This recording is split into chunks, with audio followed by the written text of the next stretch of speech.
Superman issue 23 heads 3 weeks into the past, where Agent Bissett calls into the DEO, telling her contact that she's coming in hot, but Director Bones is busy with Adam Strange right now. She says she needs a CE team on her car right now, since the device that she has stolen is radioactive and she can feel it already. She tells her contact that she's been compromised, but the contact tells her to go to the location Black, but it's too late as Leviathan wipes out the DEO, while Adam Strange manages to save Director Bones and some other people. In the resulting explosion, the box attaches itself to Veronica, activating and engulfing her. In the present at the Hall of Justice, Superman meets with the Wonder Twins, heading inside and learning that most Leaguers are out on social outreach and there's no big alerts happening. People soon crowd around Clark as he learns of a message from the Pulitzer Prize people calling him, telling Clark that he can keep his awards but not to make a big thing about it. Clark isn't interested in his awards or prizes, instead going to see the people and taking a picture with the child. Zan asks why Superman has come to the hall, learning he has an appointment with Dr. Fate, who soon arrives, telling Superman that the doctor will see him. Khalid hopes that his entrance wasn't too showboaty, but Superman says he nailed it as they head down to the Justice League Dark library, where he meets with the rest of the Justice League Dark, all who pretend that they weren't just gossiping about him. Zatanna says that she can magically reverse his identity reveal, but Superman doesn't want that, instead talking with Constantine, who recently helped Batman out. John makes fun of Superman revealing his identity as Zatanna asks where he and Dr. Fate are headed. However, Clark coyly says that he and Fate go flying with Kilowog every year, but Zatanna knows that's definitely not true, wishing it was, however, as Superman accompanies Khalid into the Tower of Fate. Khalid welcomes Superman to the tower, knowing that he's been there many times, however Superman still finds it amazing. Fate tells Superman to take a break before they get in to find some real answers for him. 3 weeks prior in Star City, Veronica is awoken by a disembodied voice, which belongs to the gauntlet now attached to her hand. The voice thanks her for saving it, and because of it, it saved her from Leviathan. Veronica tells the voice to stop, telling it who she is, but the voice knows, calling her a strong and focused soul. She thinks the voice is just a head playing tricks on her, but the voice soon manifests, revealing itself to be the spirit of the Lord of Chaos, Xanadoth. The being wants to know how long it's been asleep as it begins to merge with Veronica, gaining a physical body so it can go after Dr. Fate. At the Tower of Fate, Fate asks why Superman has come to him, but Superman says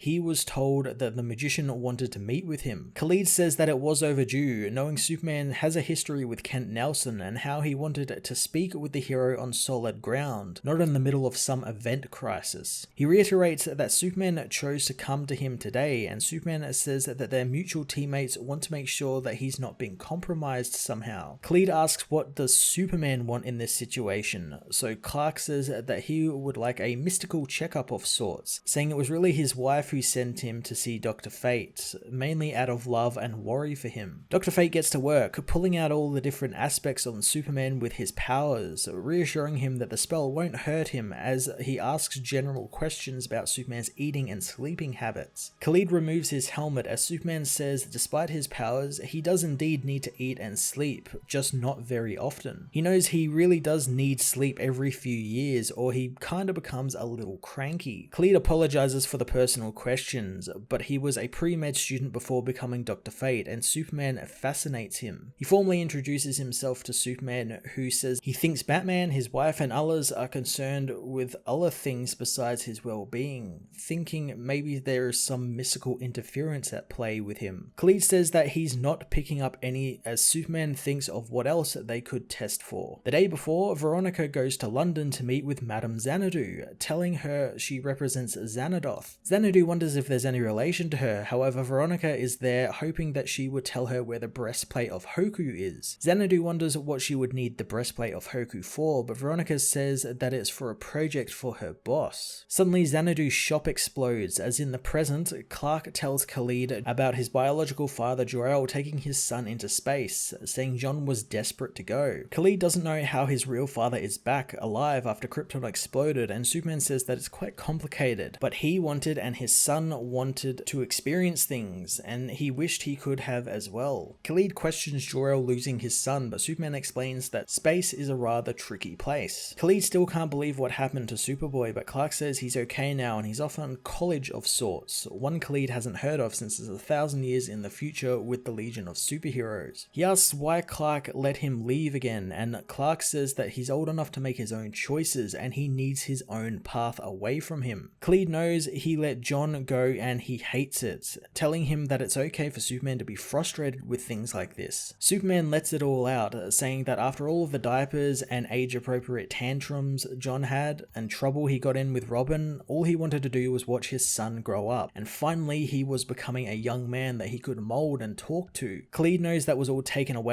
from him by Clark's father, but Clark doesn't want him to blame Jor-El. Khalid says that he doesn't need to blame anyone, he just needs to be mad, but Clark knows he can't. The young man asks about Lois, but Clark talks about how her own father passed away in a messy situation, and those two had deep issues as well. Talk turns to the United Planets as Veronica arrives at the Hall of Justice. Khalid wants to know how the United Planets sent Jor-El back to Krypton if the world exploded, realizing they sent him back in time to die with the world, as Veronica looks around the soon closing hall. Khalid asks how Clark feels about his father being sentenced to death, but he knows it doesn't matter since it was out of his hands. As Veronica dispatches the Justice League Dark, Khalid points out that both Lois and Clark lost their fathers and he missed his son's life's journey, and on top of that he's Superman every day, so his super senses are taking all of that drama along with his work at the Daily Planet and overwhelming him. Superman agrees, saying that he's lost control of his life and he wants to know why his response to all of this was to yell out to the world that he was Clark Kent. Khalid says that that was him trying to take back some control in his life, but Clark knows that others don't seem to feel that way, hence why he is there. Khalid knows that people act poorly to change, asking if he's talked like this with anyone else, and Clark says he did a little with Adam Strange, but Strange is one of only a few handful of people that if his life was less complicated, he knows he would be dear friends with, since with Adam Strange you can tell what he is all about just by looking at him. Khalid knows that Clark lives in a perspective so different from everyone else, and he too is in that same situation, and he is still getting used to it, and every now and then he has to remind himself about it, but if Clark hasn't had this conversation with anyone, then no one has seen it from his perspective, and even Superman is still unpacking everything that has happened to him and his family, and no one gets to judge him on this, even himself. Suddenly the Tower of Fate is ripped open by Xanadoth,